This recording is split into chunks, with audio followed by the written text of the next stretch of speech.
Welcome to the How to Scale Commercial Real Estate Show. Whether you are an active or passive investor, we'll teach you how to scale your real estate investing business into something big.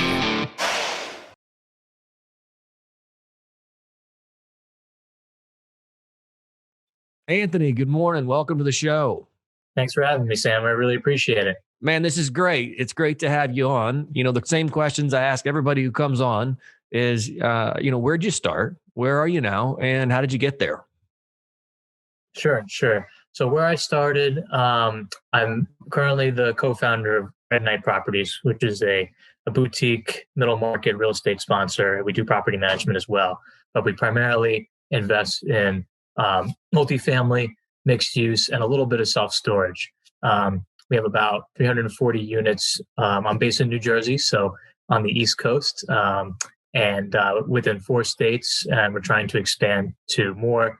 It's about 40 million in assets under management, and we're recording this. It's right in the beginning of 2021. So just to put that in perspective, that's who I am and what my company does. In terms of how I started, I actually worked for another real estate operator. It was actually on the Class A office multi-tenant side for about 5 years prior to really taking the launch for Red Knight on a full-time basis and in order for it to really start to scale. So that's a little bit about my background and a little bit of where I came from. Right. And so did you launch Red Knight on your own, or did you start this with a group of partners, or how did you decide to make that jump from working for somebody else into doing kind of your own thing? Sure. Yeah. So when I worked for the other company, I was in an acquisitions role, but I kind of saw everything. So deal sourcing, due diligence, underwriting, capital raising, finding the lender. It was, property management, asset management, and even some development. So I got to see everything. So while I was there, I was able to slowly kind of build my portfolio through the income from the W-2 on the side. It started out with a 2-family, which I still own today. And then I fixed and flipped another 2-family. And I started just doing smaller deals with my own funds that I got from my W-2. And then I started on the smaller end, brought on a partner, we were able to flip a building. We hit 40 IRR within a year. So we were, pretty excited about that. And that's when I was able to connect with my now business partner, Brian. I was referred to him by actually a colleague of mine who he was interested in actively getting involved in real estate. And so what we ended up doing was, while I was still, obviously at the W-2 on the side, buying together about 70 apartment units and, retail in northern New Jersey together, just in a very simple partnership format. And then once that portfolio kind of built up and we were able to refinance a couple of them and show some good returns and case studies, that's when we started to bring on additional partners, syndicating deals that are larger to, obviously share the profits within a group. Right. Talk to us about why you have elected to go to bigger assets. Yeah, I think the scale, and obviously it's the title of your show, the scale is just much, much greater than owning, I still own them.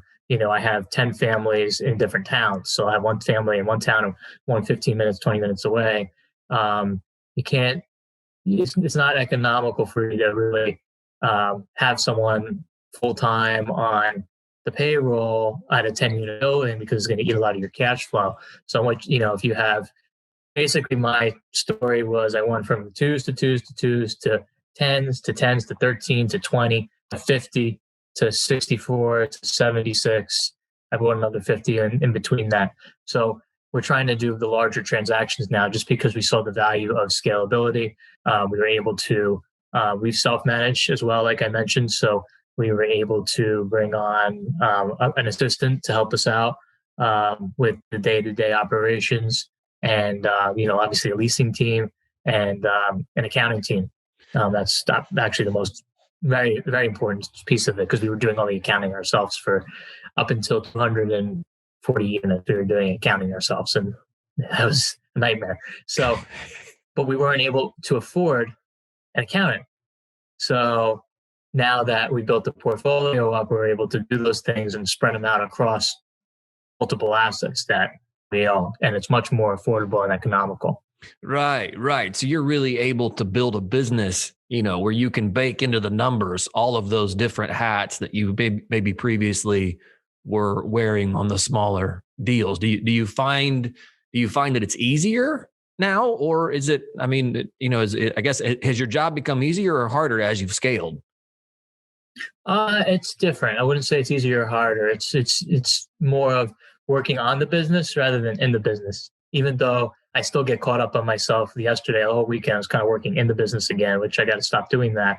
But it's more of delegating, more of building your team and making sure everything gets done, and becoming a leader. So it's a lot different than working on in the business. But we're still relatively, I would say, still a newer company. So you still want to be able to prove yourself and make sure the track record's going to be in the right direction. So if I still have to be in the business, fine for now, but it's going to be slowly gravitating towards being working on the business. Right, right. And let's, since we're on this theme, and I kind of like this, like, what are some of the lessons that you've learned, either good or bad, along the way as you've brought on team members? Like, what are some things that you've done right, and maybe some things you've done wrong? Yeah, I mean, it's always good to. We've had building managers, on-site managers, where we didn't screen really properly, and they were causing issues. Same with the leasing teams. I think the hiring process, and that wasn't something that I was really exposed to before, because I really just wanted to do deals, and that's what I did at my old company. So we were just doing deals left and right. It wasn't like I was hiring people. Right. So I think that's a learning experience that we still are overcoming right now, to make sure we hire the right person. And I think we did on a couple of these recent hires, and it's definitely more challenging than we think.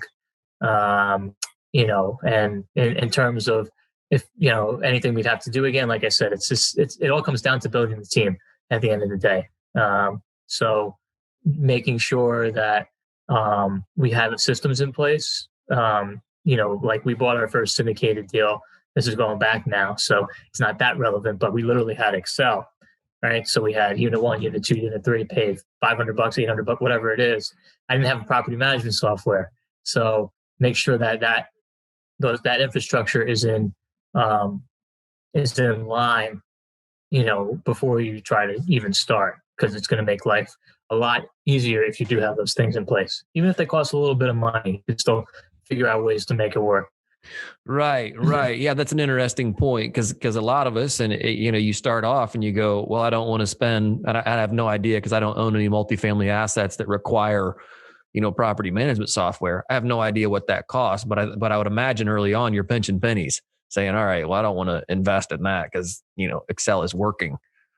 Exactly. So, and that's I wouldn't say it's a fear. I just say it's a block that you have to just get out of your mind, because there are a lot of affordable property management softwares out there.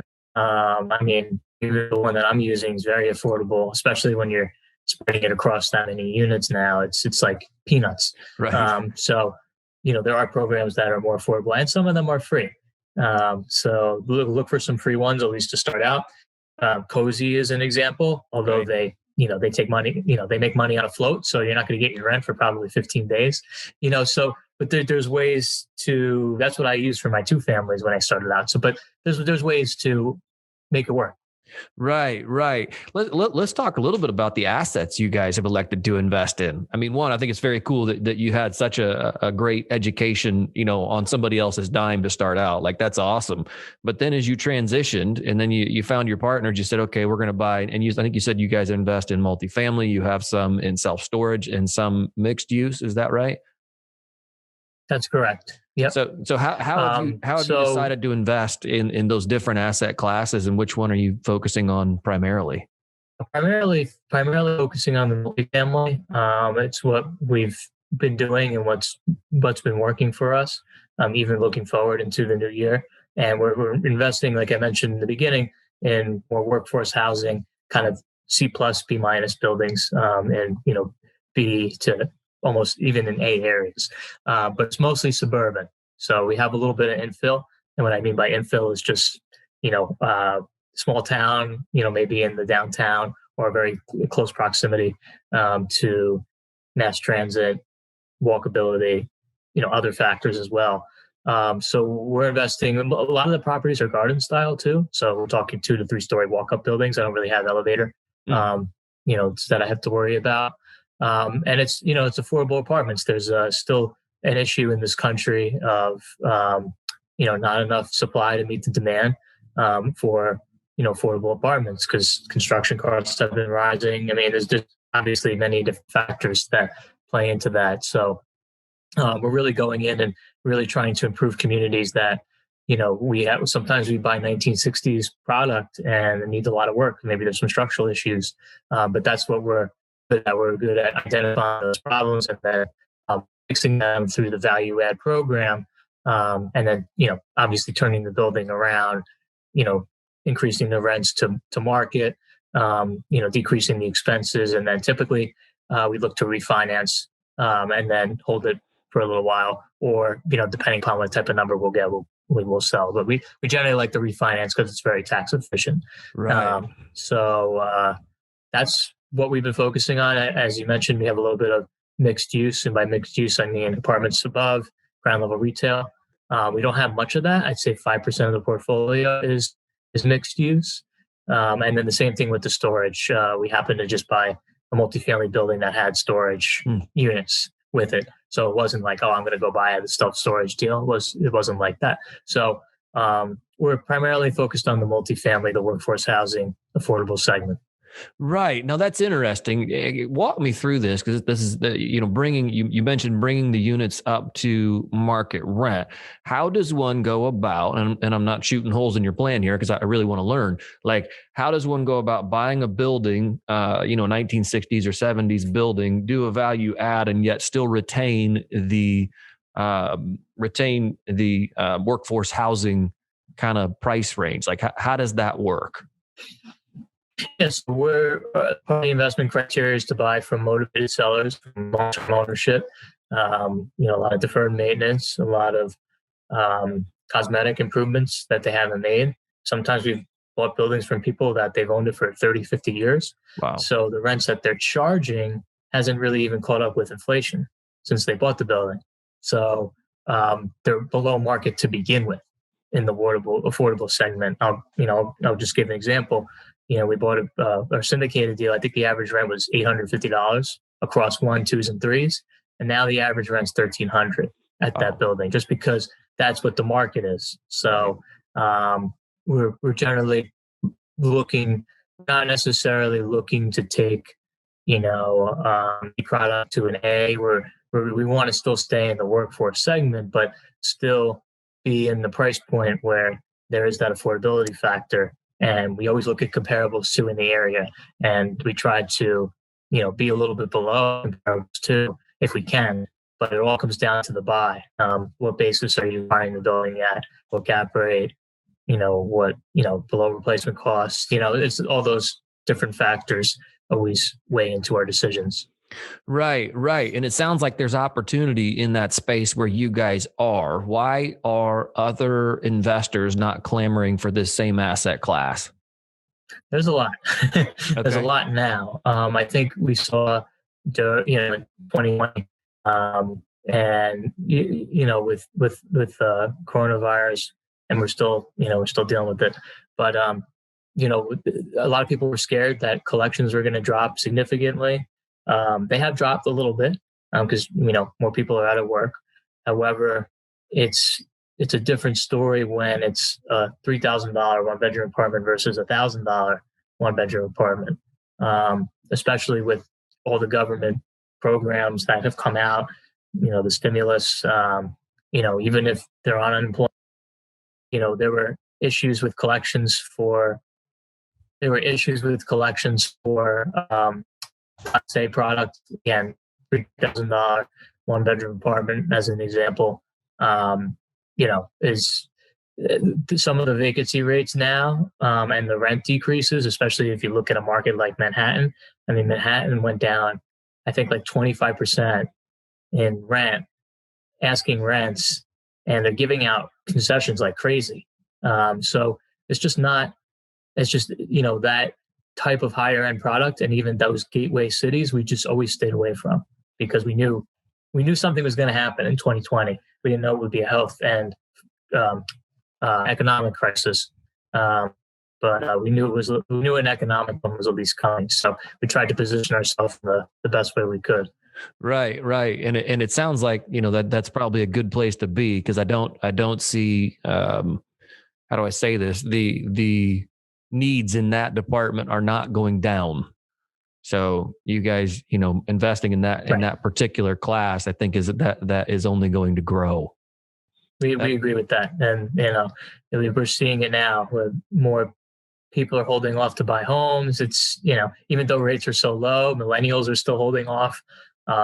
So renters, I think the renter pool in the entire country went up like 10% in 2020, wow. Maybe 14%. I'm trying to remember those. But yeah, it's, and that's all on the affordable side. It's not luxury. So, it's a different business. So. Right. That's fascinating. Hey, let's jump into the final four here. If you were to distill everything you know, and you were going to give one piece of advice to an aspiring investor, what would that one piece of advice be? Don't be afraid to, if you're starting out, don't be afraid to partner. That's a great one. How do you, and let's dig into that for a quick second. How does somebody find a partner? Many different ways. I mean, you can find them on the internet. You can find them through your relationships, your network. Probably someone you know and you trust would be preferable. But don't be afraid to partner. I see a lot of people that try to get in the industry and they want to do everything themselves. It doesn't work. It might work for some maybe small deals, like, I bought two, I bought another two on my own, but then I was stuck. Right. So that's why I had to find a partner.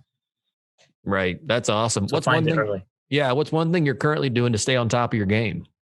We never had team management before. So we just downloaded, I'm putting in a lot of different infrastructure. So Microsoft Teams, we never had like a project management type of software. It's always been emails back and forth. So trying to make sure that we set that up moving forward into 2021, make sure everything's more streamlined. Right. No, that's great. Yeah, you're right. Because in the email sequence chain, things can often get lost into who said who's doing what when, and going back and finding those can be a bit of a disaster.